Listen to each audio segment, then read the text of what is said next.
ధర్మ జిజ్ఞాసులకు శుభాశీస్సులు. నేడు ఈ పార్థివలింగం గురించి సంక్షిప్తంగా మీకు నేను తెలియచేస్తాను.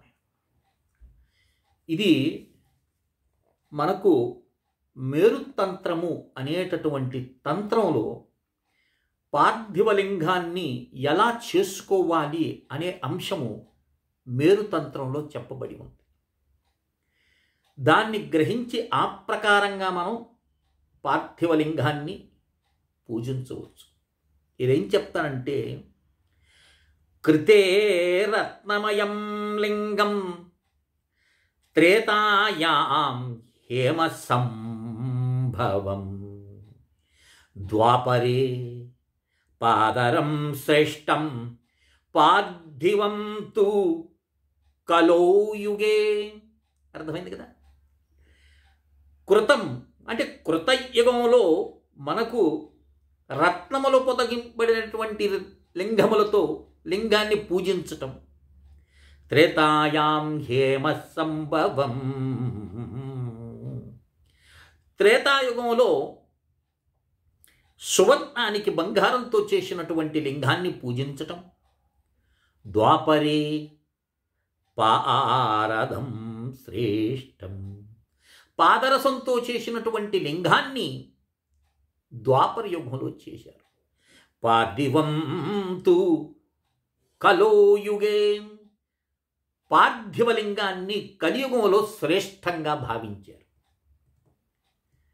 అంటే మిగతావన్నీ కూడా శ్రేష్టం కాదండి అని అనుకోకూడదు. అంటే విశేషంగమైనటువంటి ఫలితాలను కోరుకునేటటువంటి కామ్యాలు ఉంటాయి కదండి, ఆ కామ్యాల కోసంగా ఇక్కడ పార్థివలింగాన్ని చెప్తున్నారు. ఏమంటాడంటే, ఏషమర్చయతహం పుంసాం పార్థివం లింగముత్తమం మాసమాత్రేణ సిద్ధిస్యాన్నాత్ర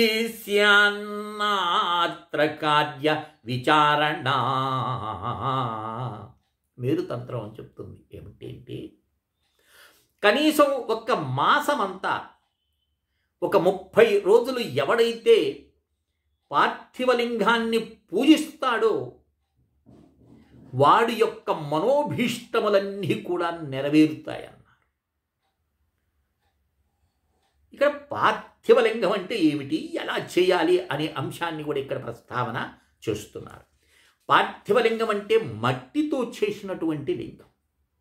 మట్టితో చేసినటువంటి లింగమును సహస్రలింగార్చన అనేటటువంటి పేరుతో ఒక లింగ స్వరూపాన్లాగా అనేకమైన లింగములు దాంట్లో ఉంచి అర్చిస్తూ ఉంటారు. మీరందరూ కూడా చూసి ఉంటారు.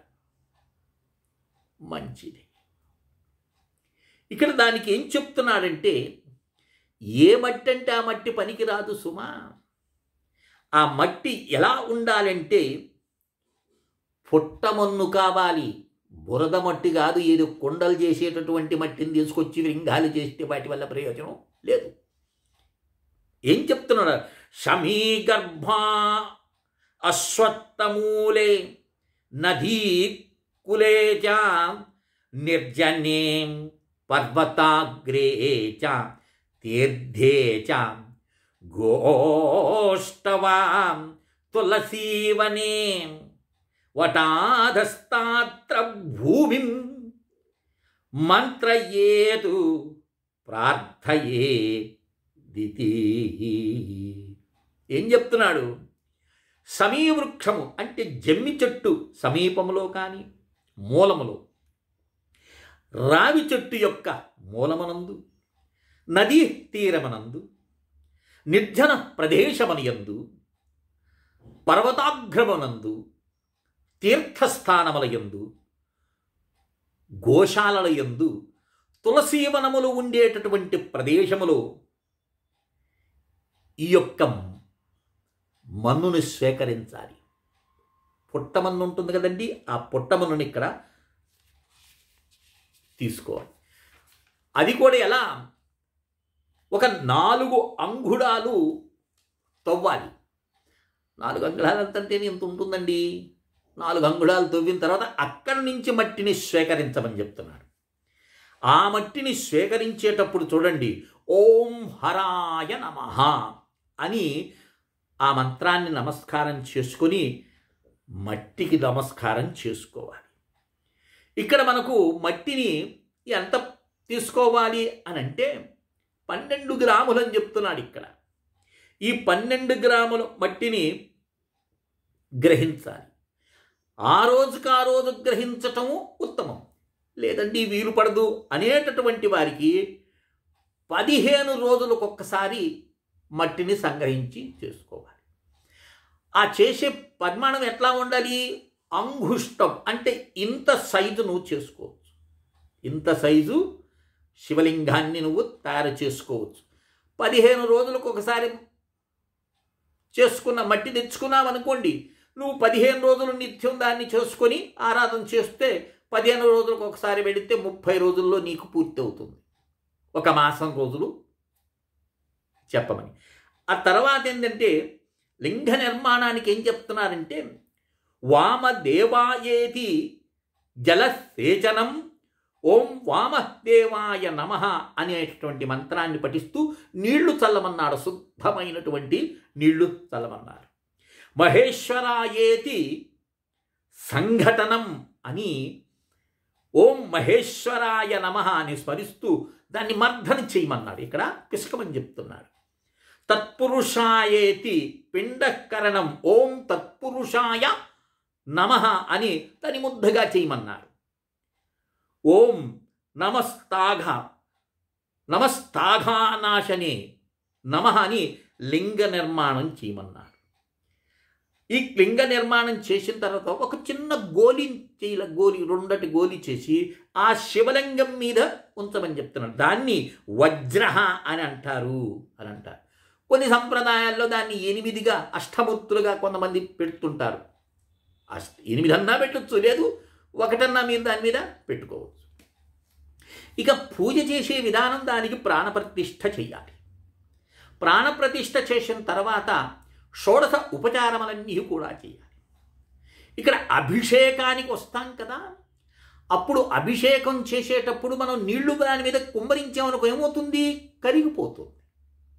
కనుక పుష్పగుచ్ఛములు కానీ మారేడుదల గుచ్ఛములతో కానీ సంపంగి పూల గుచ్ఛతో కానీ, అంటే సంపంగి పూల కొన్ని తీసుకొని గుచ్ఛలా కట్టి ఆ పూలతోనే నమక చమకములు చదువుతూ దాన్ని శివలింగాన్ని మార్చిన టైపులో ప్రోక్షణ చేస్తూ ఉండాలి. ఓం నమస్తే రుద్రమన్యవభుతో యశవే నమః అంటూ చదువుతూ ఉంటారు. అలా నమక చమకాలతో పార్థివలింగాన్ని ఆరాధన చేస్తారు. అయిపోయిన తర్వాత పారేటటువంటి నీటిలో దాన్ని వదిలేయటం. ఇక మళ్ళీ 2వ రోజుకు పనికిరాదు. అది ఒకసారికే అర్చనకు పనికి వస్తుంది. ఇలా పార్థివలింగ పూజలు చేసినటువంటి వాడికి వాడి మనోభీష్టములన్నీ కూడా నెరవేరుతాయి ఈ కలియుగంలో అని మనకు మేరుతంత్రం చెప్తుంది. ఏదో మట్టి తెచ్చేసాము, వాళ్ళు తెచ్చినారు, ఇప్పుడు చూస్తున్నాం కదండి పెద్ద పెద్ద శివలింగాలని చెప్పి ఈ ప్లాస్టర్ ప్యారిస్తో చేసి చిత్ర విచిత్రంగా చేస్తున్నారు. ఇవి ఆర్భాటాలు, భక్తి కావు. ఇవన్నీ కూడా ఆర్భాటాలు. మేము చేస్తున్నాము అనేటటువంటిది ప్రదర్శించడం, డంభ ప్రదర్శన అంటారు. శ్రద్ధాభక్తులు కలిగినటువంటి వాడు ఈ చెప్పిన విధంగా పార్థివ లింగాన్ని సిద్ధం చేసుకొని నమక జమకాలు రావండి, చక్కగా 108 సార్లు శివపంచాక్షరిని చదువుతూ స్వామికి జలాన్ని ప్రోక్షణ చేయొచ్చు. అలాగే పంచబ్రహ్మ మంత్రాలను నేను పూర్వం చెప్పున్నాను. సద్యోజాతం ప్రబధ్యామి సద్యోజాతాయ వై నమో నమః అని. ఆ మంత్రాలతో కూడా నువ్వు స్వామిని చేయొచ్చు. చక్కగా ధూప దీప నైవేద్యాలను పెట్టి ఆ పార్థివలింగాన్ని పూజించినటువంటి వాడికి మనోభీష్టములు నెరవేరుతాయి అని మనకు శాస్త్రం చెప్తుంది, మేరుతంత్రం చెప్తుంది. కనుక ఈ విషయాన్ని గ్రహించి పార్థివలింగం యొక్క ఆరాధన ఎంత ఉత్కృష్టమైనటువంటి విషయమో గ్రహించారని ఆశిస్తున్నాను. ఏదైనా శాస్త్రంలో చెప్పబడినటువంటి విషయాన్ని మీ ముందు ఉంచుతున్నానే తప్ప ఎవరో చేసేదాన్ని విమర్శించటం నా ఉద్దేశం కాదు. పరమేశ్వరుడు మనకు ప్రతి ఒక్క విషయాన్ని ఎలా చేసుకోవాలి, ఎలా చేయాలి అని మనకు ఆయన నిర్దేశం చేసి దిశను చూపించినప్పుడు మనం దాన్ని ఉల్లంఘించి మన యొక్క దాంభిక ప్రదర్శన కోసం మనం చేసామనుకో, వాటి వల్ల ప్రయోజనం ఏముంటుంది? ఉంటుందా? ఉండదు. అయ్యో ఇది చాలా కష్టంగా ఉందండి అన్నారా, వదిలి చక్కగా మామూలుగా ఏ రాతిలింగము పెట్టుకొని నిత్యం ఆరాధన చెయ్యి, ఫలితమైతే ఉంటుంది.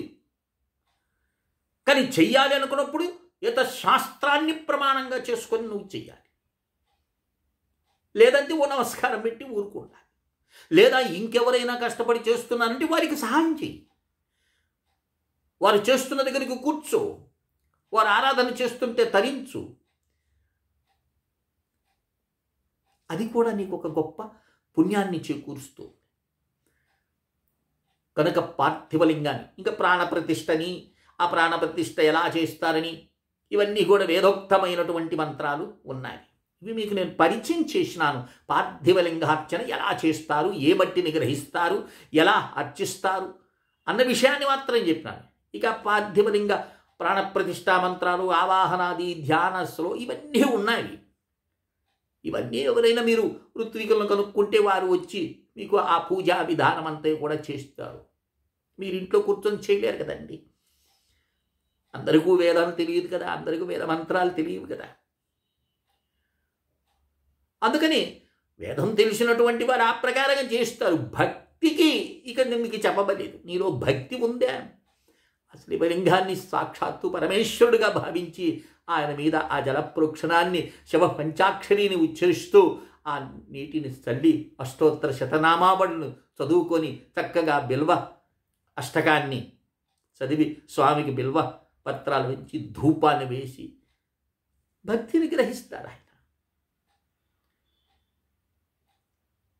కనుక పార్థివలింగాన్ని ఎలా పూజించాలో మీరు అందరూ గ్రహించారని ఆశిస్తూ మరికొన్ని విషయాల్లో తర్వాతి వీడియోలో కలిసే ప్రయత్నం చేస్తాం. లోకా సమస్తా సుఖినో భవంతు. ఓం తత్సత్, ఓం తత్సత్, ఓం తత్సత్.